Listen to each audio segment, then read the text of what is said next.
Assalamualaikum warahmatullahi wabarakatuh. Inna hamdalillah nahmaduhu wa nasta'inuhu wa nastaghfiruh wa na'udzu billahi min sururi anfusina wa min sayyiati a'malina. May yahdihillahu fala mudhillalah wa may yudlil falan tajida lahu waliyyan mursyida. Asyhadu an la ilaha illallah wa asyhadu anna Muhammadan abduhu wa rasuluhu la nabiyya ba'd. Allahumma shalli wa sallim ala hadzal nabiyil karim Muhammadin sallallahu alaihi wasallam wa ala alihi wa ashabihi ajma'in. Bapak-bapak, ibu-ibu yang saya hormati, serta si muda yang saya sayangi. Baiklah, pada kesempatan yang berbahagia ini kita akan melanjutkan membaca buku Tafsir Al-Azhar yang disusun oleh Profesor Dr. Hamka. Pada kesempatan ini kita akan membacakan ayat 163 sampai ayat 164. A'udzu billahi minasy syaithanir rajim. Bismillahirrahmanirrahim. Wa ilahukum ilahu wahid.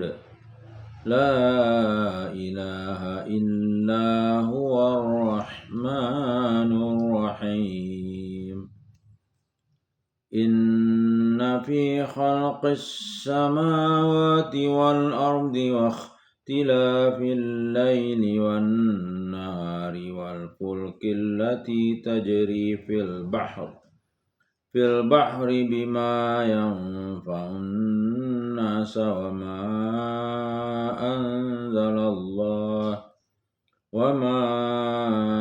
anzalallahu minas samaa'i mimma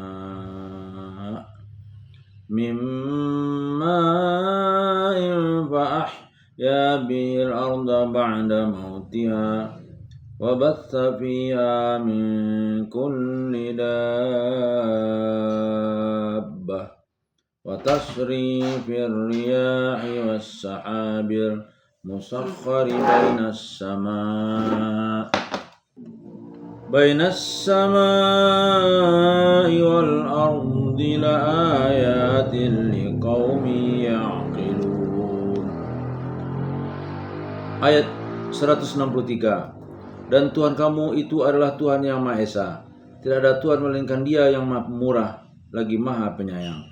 164. Sesungguhnya pada kejadian semua langit dan bumi dan perubahan malam dan siang dan kapal yang berlayar di lautan membawa barang yang bermanfaat bagi manusia dan apa yang diturunkan Allah dari langit daripada air, maka dihidupkannya dengan air itu bumi sudah matinya, serta disebarkannya padanya dari tiap-tiap jenis binatang dan peredaran angin dan awan yang diperintah di antara langit dan bumi adalah semuanya itu tanda-tanda bagi kaum yang berakal. Mengenal Allah dengan memperhatikan alam. Sesudah Tuhan Allah memberikan peringatan yang demikian keras bahwa kutuk laknat Allah dan malaikat serta manusia akan datang bertimpa ke atas diri orang yang tidak mau percaya, yang sampai matinya tetap dalam kufur. Tuhan pada ayat ini mengemukakan pokok ajaran agama tentang Tuhan. Dengan demikian, orang diperingatkan lagi, janganlah hendaknya mereka sampai bertahan dalam kekafiran dan mati dalam kufur. Dan Tuhan kamu adalah Tuhan yang Maha Esa. Pangkal ayat 163. Dialah ilah, Tuhan pencipta, berdiri sendiri di dalam kekuasaan dan penciptaannya, tidak bersekutu dengan yang lain. Tidak bersekutu Dia dengan yang lain. Mustahil berbilang Tuhan itu. Sebab kalau Dia berbilang, pecahlah kekuasaan. Mustahilah alam yang telah ada ini diciptakan oleh kekuasaan yang berbilang. Dia adalah Esa dalam sifatnya sebagai ilah, sebagai Tuhan pencipta, dan Dia adalah Esa dalam sifatnya sebagai pemelihara, sebagai Rabb. Tidak ada Tuhan melainkan Dia. Apabila telah diakui tunggalnya dalam penciptaannya, maka hanya Dialah yang wajib disembah dan dipuja. Itulah yang bernama Tauhid Rububiyah. Dan setelah diakui bahwa tunggal Dia dalam pemeliharaannya atas alam, maka hanya kepadanya sajalah tempat memohon pertolongan. Inilah yang disebut Tauhid Uluhiyah, tersimpul keduanya dalam ucapan Iyyaka na'budu wa iyyaka nasta'in. Hanya kepada Engkau saja kami menyembah dan hanya kepada Engkau saja kami mohon pertolongan. Yang Maha Pemurah, yang Maha Penyayang. Ujung ayat 163. Yang Maha Murah arti dari Ar-Rahman, maka Ar-Rahman adalah satu di antara sifatnya yang berhubungan dengan dirinya sebagai ilah, sebagai Tuhan pencipta. Ar-Rahman adalah sifat tetap pada dirinya, sehingga untuk kejelasan sifat tetap Ar-Rahman itu, sifat ini selalu dimulai dengan memakai alif lam atau al. Ar-Rahim ialah sifatnya dalam keadaannya sebagai Rabb, sebagai Tuhan pemelihara, maka membekaslah Ar-Rahim Tuhan pada pemeliharaan. Inilah pokok pendirian agama. Bila pokok yang pertama ini sudah dipegang oleh seorang hamba, berarti dia telah memasuki pintu gerbang kepercayaan. Maka diimpunkanlah dia ke dalam ucapan syahadat pendek, La ilaha illallah. La ilaha illallah. Tidak ada Tuhan melainkan Allah. Tidak ada Tuhan yang patut aku sembah melainkan Allah. Tidak ada Tuhan tempat aku minta tolong melainkan Allah. Menarik perhatian kita pada ayat ini ialah karena terlebih dahulu dia menerangkan Allah dalam keesaannya. Dan Tuhan kamu adalah Tuhan yang Maha Esa. Artinya bahwasanya dalam menciptakan alam ini dia tidak bersekutu dengan yang lain. La ilaha illahu. Tidak ada Tuhan melainkan dia sendirinya. Sebab itu tidak ada yang layak buat dipuja dan disembah melainkan dia. Kalau Allah yang menciptakan alam, bukanlah kepada berhala kita minta terima kasih. Yang maha murah lagi penyayang, lagi maha penyayang. Terasalah kemurahannya dan kasih sayangnya dalam seluruh alam ini. 1. Tiada berserikat dan pemurah serta pengasih. Maka ayat ini selain menanamkan rasa tauhid adalah pula menanamkan rasa cinta. Rasa cinta adalah lebih mendalam jika kita selalu suka menikmati keindahan alam sekeliling kita. Tuhan Allah bukanlah diakui oleh akal saja adanya, bahkan juga dirasakan dan diresapkan dalam batin, dalam kehalusan dan keindahan. Itulah sebabnya maka lanjutan ayat ini adalah ayat yang menerangkan sebagian dari keindahan alam yang lebih diketahui. Apabila pengetahuan tentang alam bertambah mendalam, maka datanglah ayat selanjutnya, lihatlah alam sekeliling ini. Sesungguhnya pada kejadian semua langit dan bumi, pangkal ayat 164. Pertama sekali diperhatikanlah kejadian semua langit dan bumi, menghadap dan menengadahlah ke langit yang tinggi itu. Berlapis-lapis banyaknya, cuma mata kita dalam tubuh yang kecil ini hanya dapat melihat sedikit sekali. Sungguh pun sedikit yang dapat dilihat sudahlah sangat mengagumkan. Langit itu membawa perasaan kita menjadi jauh dan rawan sekali. Mengagumkan dia pada malam hari dan menakjubkan dia pada siang hari. Di sana terdapat berjuta-juta bintang, hanya sedikit yang dapat dilihat dengan mata, dan lebih banyak lagi yang tidak terlihat. Bumi adalah salah satu dari bintang-bintang yang banyak itu. Kita yang berdiam di bumi ini merasa bumi sudah besar, padahal dia hanya laksana sebutir pasir saja di antara bintang berjuta. Wahai alangkah dahsyatnya kekuasaan Tuhan di langit. Tidak mungkin semuanya itu terjadi dengan sendirinya. Suatu masa lantaran kagumnya manusia pada bintang-bintang, ada yang menyangka itulah Tuhan. Ini menjadi bukti bahwa akal dan perasaan manusia sejak zaman purbakala telah merasakan bahwa tidaklah alam itu terjadi dengan sendirinya. Bertambah tinggi pengetahuan manusia tentang ilmu falak, bertambah manusia kagum tentang sangat teraturnya perjalanan cakrawala langit itu. Adanya peraturan memastikan pikiran sampai kepada adanya yang mengatur. Setelah lama kita menengadah ke langit, marilah menekur ke bumi. Pada kejadian bumi pun adalah hal yang menakjubkan. Takjub yang tidak akan selesai-selesainya selama umur masih ada. Selama akal masih berjalan dan selama bumi itu masih berkembang. Selama bumi itu masih terkembang. Dia hanya satu di antara berjuta bintang, tetapi alangkah banyaknya rahasia yang terpendam di dalamnya. Perhatian atas kejadian bumi adalah perhatian yang kedua. Bumi itu hanya seperempat daratan, yang 3/4 adalah lautan. Dalam daratan yang seperempat itu berapa banyaknya rahasia kekayaan ilahi yang terpendam dan berapalah baru yang diketahui oleh manusia. Dan dalam lautan yang 3/4 itu baru berapa yang terukur dan baru berapa yang diketahui. Tiap terbuka rahasia yang baru, ternyatalah bahwa di belakangnya berlapis-lapis lagi rahasia kejadian yang lain untuk mengetahui itu. Hanya akal manusia jua yang berguna. Beribu-ribu universitas didirikan bagi penyelidikan rahasia bumi, maka semuanya mengagumkan. Mungkinkah semua itu terjadi dengan kebetulan? Apakah adanya belerang, minyak tanah, emas, perak, dan segala macam logam, garam, dan lain-lain itu terjadi tidak teratur? Ilmu telah mengatakan bahwa semuanya itu teratur. Kalau tidak teratur, tidaklah dia menjadi ilmu. Kemudian itu masuk kepada perhatian yang ketiga, dan perubahan malam dan siang. Pergiliran bumi mengelilingi matahari dalam falaknya sendiri yang menimbulkan hisab atau hitungan yang tepat sampai dapat membagi tahun, bulan, hari, dan jam, dan menit serta detik, sampai dapat mengetahui peredaran musim dalam setahun, sampai manusia hidup di dunia mencocokkan diri dengan edaran malam dan siang itu, sampai manusia mencatat apa yang dinamakan sejarah, baik sejarah umat manusia seluruhnya atau sejarah bangsa naik dan bangsa yang punah atau sejarah orang seorang, mulai lahirnya, hidup, dan matinya. Teratur edaran malam dan siang itu karena teratur peredaran bumi dan perjalanan matahari. Sampai orang dapat menerka akan terjadi gerhana matahari 1000 tahun lagi, bahkan 100.000 tahun lagi. Dapat manusia memastikannya dengan ilmu, bukan urusan tenung yang gaib, karena sangat teraturnya. Mungkinkah peraturan seperti ini terjadinya sendirinya dengan tidak ada yang mengatur?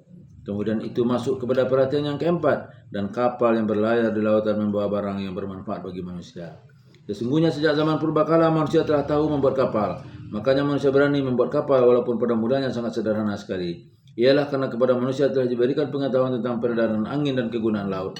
Dengan kapal itu manusia pun mengenal akan manusia di pulau dan benua lain, dan terjadilah perhubungan antara manusia karena pertukaran kepulauan hidup. Supaya ada pertukaran kepentingan hidup sehari-hari. Apabila tadi diterangkan hanya seperempat bahagian daratan dan 3/4 bahagian adalah lautan, beribu kali kapal ditenggelamkan taufan dan ombak yang besar. Namun keinginan manusia hendak berlayar tidaklah padam. Di dalam Al-Quran selain daripada ayat ini terdapat tidak kurang dari 23 kali sebutan kapal. Malah di zaman Nabi Nuh telah dipergunakan kapal untuk pengangkutan besar-besaran. Ini menjadi bukti bahwa Al-Quran telah membayangkan kesanggupan manusia membuat yang lebih sempurna. Sehingga di zaman sekarang berlayar dengan kapal-kapal sebagai Empress of Britain, Queen Elizabeth, Queen Mary, United States, dan lain-lain adalah laksana berlayar dalam sebuah negeri. Sampai ada kapal yang mempunyai bioskop sendiri, pemandian besar, surat kabar harian sendiri, televisi sendiri, dan sebagainya. Kemudian telah berpindah pula ke udara dengan berbagai ragam penerbangan. Sesudah terlebih dahulu menyelam ke dasar laut dengan kapal selam, dan sekarang telah ada kapal selam yang dijalankan dengan tenaga atom. Bagaimana manusia akan mencapai kemajuan yang sepesat ini dalam perkapalan sehingga hubungan dengan bagian-bagian dunia yang begini jauh sudah demikian rapatnya? Ialah karena kepada manusia diberikan ilmu tentang pelayaran. Dengan mendapat ilmu itu mengertilah manusia akan sebagian kecil daripada rahasia alam, dan kembalilah mereka kepada pokok pangkal, yaitu bahwa semuanya itu tidak terjadi dengan sia-sia atau kebetulan, pasti ada pengaturannya. Kemudian itu masuk pula kepada perhatian yang kelima, dan apa yang diturunkan Allah dari langit daripada air, maka dihidupkannya dengan air itu bumi sudah matinya, seraya disebarkannya padanya dari tiap-tiap jenis binatang. Di sini secara pendek diterangkan kepentingan air hujan, menghidupkan bumi yang telah mati. Bila hujan datang, bumi itu pun hidup kembali. Tumbuhlah segala macam tumbuh-tumbuhan karena adanya air. Hujan itu ada yang meresap di bawah tanah, kelak menjadi telaga. Ada yang mengalir menjadi sungai-sungai bandar berkali untuk mengairi sawah dan ladang. Dan alirannya yang terakhir melalui tempat yang rendah ialah ke laut. Kelak dari laut akan menguap lagi ke udara untuk menyusun diri lagi menjadi hujan. Dengan adanya hujan atau turunnya air dapatlah segala-galanya hidup, baik tumbuh-tumbuhan atau binatang berbagai jenis, termasuk manusia sendiri. Dan berusahalah manusia membuat irigasi, bendungan, dam-dam besar. Malah satu bendungan besar telah dikenal dengan negeri Sabak 1000 tahun sebelum Nabi Muhammad SAW. Dan ada ayat yang khas membicarakan dalam Al-Quran. Bagaimana kemakmuran negeri itu ketika bendungan air masih dipelihara baik-baik, dan bagaimana pula bangsa itu menjadi punah setelah bendungan itu tidak dipelihara lagi, sampai mereka mengembara kian kemari di bawah nasib. Perhatian yang keenam ialah dan peredaran angin, yang kita sebut di zaman kita ini peredaran cuaca. Bahkan kepandaian manusia di zaman modern dalam rangka penyelidikan geofisika telah dapat mengetahui peredaran ke timur dan baratnya, ke utara dan ke selatannya, menentukan pada jam sekian akan keras angin, pada jam sekian udara agak panas sedikit, dan jam sekian akan turun hujan. Bagaimana usaha manusia akan dapat mengetahui sepasti itu? Menjadi ilmu pengetahuan kalau bukan lantaran teraturnya. Siapakah pengaturnya itu? Niscaya adalah Tuhan. Perhatian yang ketujuh. Dan awan yang diperintah di antara langit dan bumi. Pada ayat ini di antara angin dengan awan dipisahkan perhatiannya. Karena angin boleh dikatakan dekat kepada manusia setiap hari, dan awan beradar pada cakrawala yang lebih tinggi. Dia diperintah atau diatur beradar ke sana dan beradar kemari, membagi-bagikan hujan dan pergantian suhu pada bumi. Bertambah modern hidup manusia, bertambah penting perhatian kepada pergeseran awan itu untuk menentukan penerbang kapal terbang di udara. Dan di ujung sebagai kuncinya Tuhan bersabda, adalah semuanya itu tanda-tanda bagi kaum yang berakal. Ujung ayat 164. Pikirkanlah dan renungkanlah. Ketujuh soal yang dikemukakan Tuhan itu, Dia menghendaki kita mempergunakan akal. Dia menghendaki manusia menjadi sarjana dalam lapangan masing-masing, mencari Tuhan setelah mempelajari alam. Itulah sebabnya maka dalam surat Fatir, surat 35 ayat 28 dengan tegas Tuhan berkata, A'udzu billahi minasy syaithanir rajim. Innama yakhshallaha min ibadil ulama. Sesungguhnya yang akan takut kepada Allah hanyalah orang-orang yang berpengetahuan. Fatir 28. Di ayat ini disebut ulama menurut arti yang aslinya, yaitu orang yang berilmu. Dengan ayat ini dapatlah kita pahamkan bahwasanya mencari Tuhan dalam ajaran Islam ialah dengan memperdalam penyelidikan tentang alam, maka Tuhan Allah yang didapat dari sebab ilmu itu jauh lebih mendalam pengaruhnya atas jiwa dan budi daripada apa yang ditentukan ilmu sifat 20 atau susunan manusia atau ilmu teologi orang Kristen yang memberi petunjuk Tuhan itu sebagai manusia atau Tuhan menjelmakan diri sebagai manusia. Penyelidikan ilmu pengetahuan yang telah demikian tinggi pada abad kita ini rupanya telah membawa para sarjana kepada keimanan akan adanya Tuhan menurut sistem yang diajarkan Al-Quran ini. Beberapa buku tentang kepercayaan kepada adanya Allah yang Maha Kuasa ditinjau dari segi ilmu telah banyak dikeluarkan orang. Satu di antaranya karangan Profesor Cresson telah disalin ke dalam bahasa Indonesia dengan judul Manusia Tak Hidup Sendirian. Satu buku yang lainnya berjudul Telah Jelas Allah di Zaman Ilmu Pengetahuan.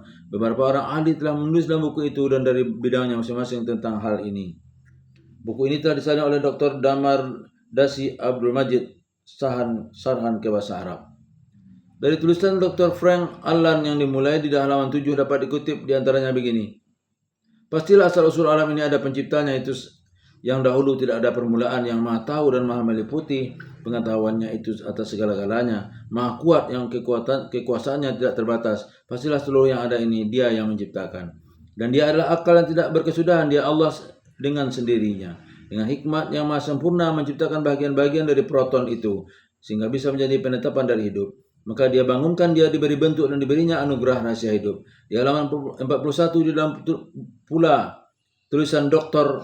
George R. David, bertambah maju kendaraan ilmu pengetahuan dan bertambah jauh ke belakang segala dongeng kurafat kuno, bertambahlah pula penilaian manusia terhadap agama dan penyelidikan keagamaan. Mungkin banyak sebabnya mendorong manusia supaya meninjau kembali soal-soal agama, tetapi tidak percaya bahwa semuanya itu pulangnya kepada satu sebab jua, yaitu keinginan manusia yang sangat jujur hendak sampai kepada kebenaran. Maka hendaklah kita pisahkan dalam hal ini di antara melawan agama atau keluar dari agama dengan ateis, tidak bertuhan atau ilhad.